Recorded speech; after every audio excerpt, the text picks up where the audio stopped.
Perhaps you'd like someone else to listen? He twisted to look out over the rest of the sanctuary.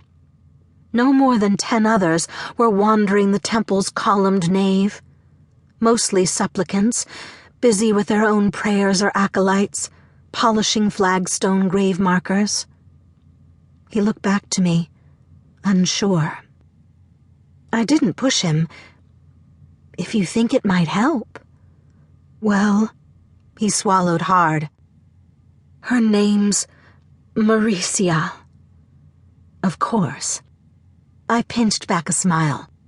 Her family's been neighbors with mine for forever, and I nodded. And during the prince's name day last week, he blushed. She? I prompted. Out it tumbled. She took my hand. His shy eyes fell. Just on the walk home, but she'd never done that before. Did she?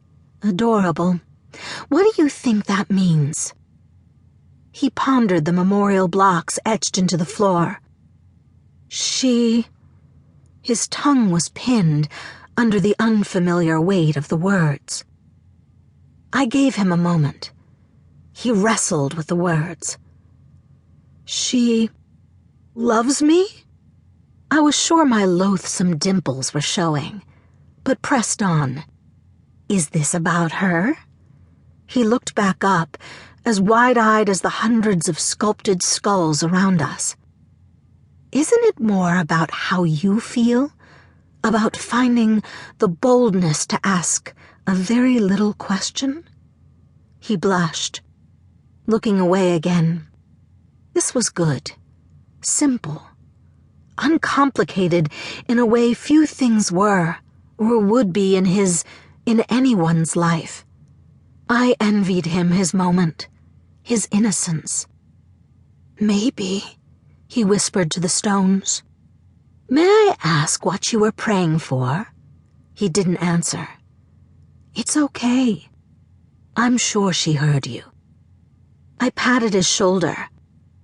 But the lady doesn't work in miracles.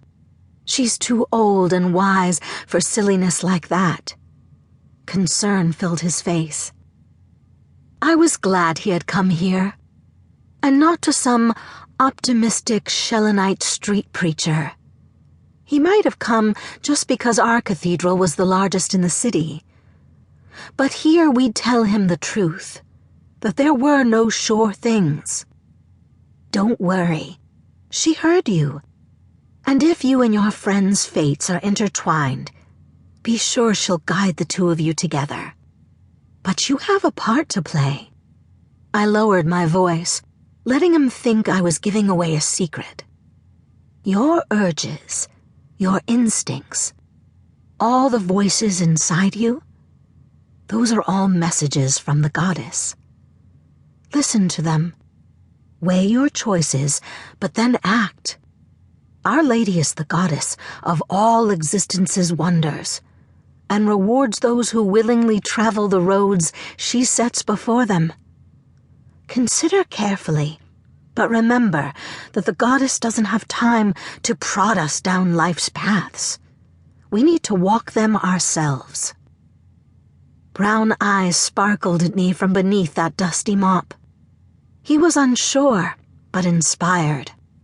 I imagined him holding his tongue for the rest of the week, then making a bouquet of dandelions and gushing out his heart. It'd be in the goddess's hands from there. But whichever path she chose, he'd be on the road rather than halted here at the crossroads. I smiled, and he allowed himself one too. It was times like this that I most felt the goddess in the shadows around me. Sister? The voice came as cold and scrupulous as ceremonial silver. I started. Lady's curls. The floor of my stomach dropped as I turned and glimpsed that crimson hem. Don't blaspheme further, sister. Steel and solemnity reinforced accusing eyes. The relentless gaze of one of the Order's inquisitors. Bloody from brim to trim, the saying went.